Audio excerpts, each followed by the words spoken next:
আমরা যে ডাটা সেটটা নিয়ে কাজ করি মেশিন ডাটা মাইনিং এ, এই ডাটা সেট গুলোকে আমরা তিনটা ব্রড ক্যাটাগরিতে ভাগ করতে পারি। একটা হচ্ছে record data set, graph data set, আর একটা হচ্ছে order data set. Record data set কোনগুলা?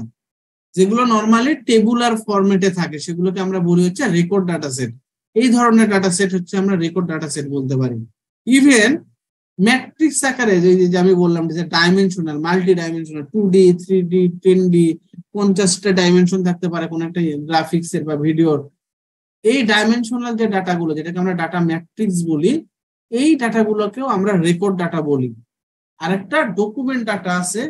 ডকুমেন্ট ডাটাতে যে ধরেন আপনি কি করলেন, আপনাকে আমি কিছু ডকুমেন্ট দিলাম, 5টা 7টা ডকুমেন্ট দিলাম, যে ডকুমেন্টে এই শব্দগুলো আছে, কোন শব্দ কতবার আছে আপনাকে ফ্রিকোয়েন্সি কাউন্ট করতে দিলাম।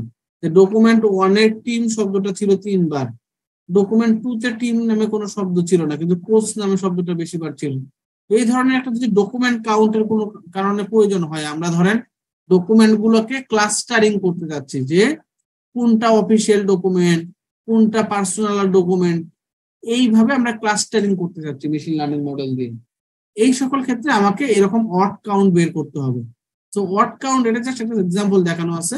সো এই ধরনের ওয়ার্ড কাউন্ট বের করলে এই ধরনের ডাটা আর এইভাবে আমরা রিপ্রেজেন্ট করতে পারি। এই ধরনের ডকুমেন্ট ডাটাগুলো আসলে রেকর্ড ডাটারই একটা পার্ট।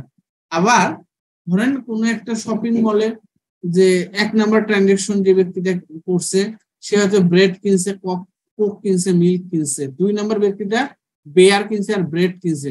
তো এই ধরনের ট্রানজাকশন ডাটাগুলোকে আমরা রেকর্ড ডাটা বলতে পারি। তো রেকর্ড ডাটার বিভিন্ন শেপ দেখতেছি আমরা, ডিরেক্ট টেবুলার ফর্মে থাকতে পারে, ম্যাট্রিক্স আকারে থাকতে পারে, ডকুমেন্ট আকারে থাকতে পারে, ট্রানজাকশন আকারে থাকতে পারে। এগুলো সবই হচ্ছে রেকর্ড টাইপের ফরম্যাট। এই টেক্সট ডাটাগুলো নিয়ে আমরা মূলত ডাটা মাইনিং করব।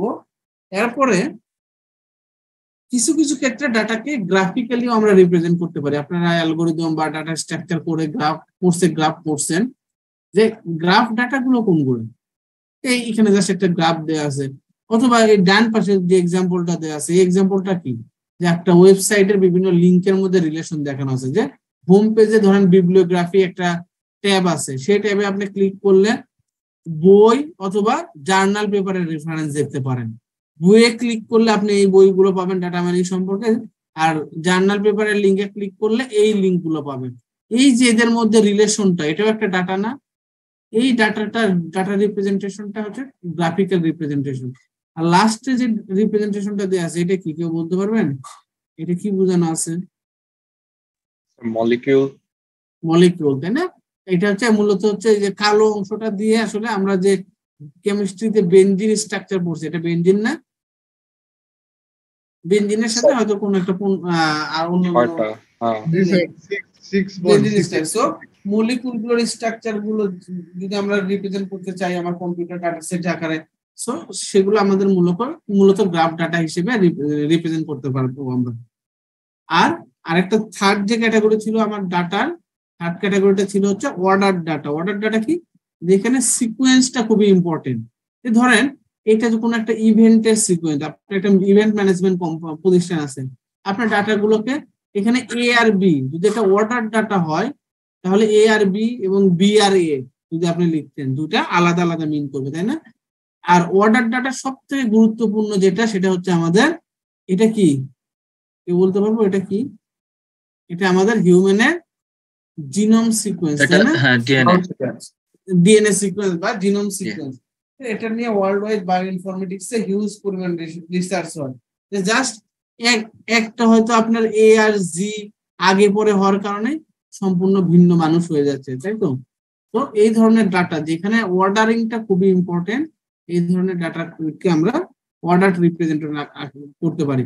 এখানে যেমন আরেকটা দেখানো আছে, দেখেন এটা হচ্ছে, দেখেন অটোমেটিক চেঞ্জ হয়ে যাচ্ছে। এখানে হচ্ছে মূলত আমরা কোন একটা অঞ্চলের স্পাশিও টেম্পোরাল ডাটা দেখাচ্ছি, যে নিচের অংশটাতে আছে হচ্ছে সমুদ্র, আর উপরের অংশটা হচ্ছে আমাদের নর্মাল যে কি বলবো উপরে ভূপৃষ্ঠের উপরের অংশ যেটা। এখানে বিভিন্ন মাসের গড় তাপমাত্রা দেখাচ্ছে, যে নিচে হচ্ছে সমুদ্র অঞ্চলে কতটুকু তাপমাত্রা, আবার হচ্ছে উপরের অংশ কতটুকু তাপমাত্রা। দেখেন প্রত্যেকটা পজিশনের ভ্যালু এখানে 2টা ভেরিয়েবলের সাপেক্ষে চেঞ্জ হচ্ছে, একটা হচ্ছে টাইমের সাপেক্ষে চেঞ্জ হচ্ছে, আবার আরেকটা হচ্ছে লোকেশন বা স্পেসের সাপেক্ষে চেঞ্জ হচ্ছে। এই জন্য এই ধরনের ডাটাকে আমরা বলি হচ্ছে স্পেশিও টেম্পোরাল ডাটা। স্পেশিও টেম্পোরাল ডাটা হচ্ছে যেখানে টাইম এবং লোকেশন দুইটার সাপেক্ষে ডাটাগুলো চেঞ্জ হয়, তো এগুলো হচ্ছে অর্ডার ডাটা।